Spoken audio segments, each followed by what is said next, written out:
Often as Christians, we refer to ourselves as a resurrection people. Sometimes we interpret that to mean that we can bypass Good Friday and Holy Saturday. But the reality is, in terms of the calendar and in terms of just how life works, we can't skip the pain and grief of those days and just go to the resurrection. But what it does mean to be a resurrection people is that even in the midst of lamentation and suffering, we hold on to the hope of new life. It means that even in the pit of despair, that we nurture the little seedlings of hope that appear. It means that even when all is dark, we remain open to God's mysterious workings. Mary, Mother of Jesus, had witnessed God's presence in her life and in the life of Jesus.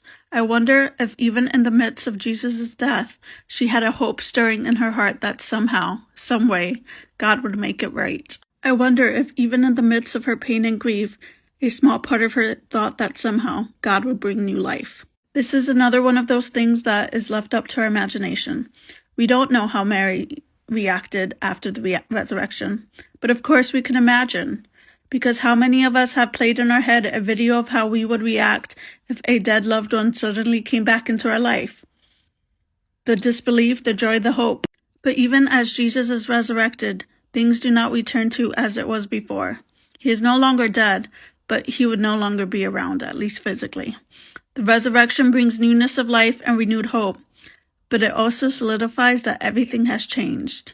There is no going back to the before times. As resurrection people, we believe that Jesus' resurrection is another manifestation of God's acting in our world, but it is not the end. So even as we grieve, as we scream out to God in anger and in pain at all the injustices in our world, we hold within our hearts a small hope of God's continuing action. Holding on to the resurrection means living into the truth that Jesus' defeat of death changes everything. It means rejecting violence and oppression. It means rejecting the values of the empire and embracing the kingdom of God, one built on justice and equality. As resurrection people, we, like Mary, allow ourselves to experience the grief and sorrow of Good Friday and Holy Saturday, but we do so while holding on to hope in a God who is constantly bringing new life.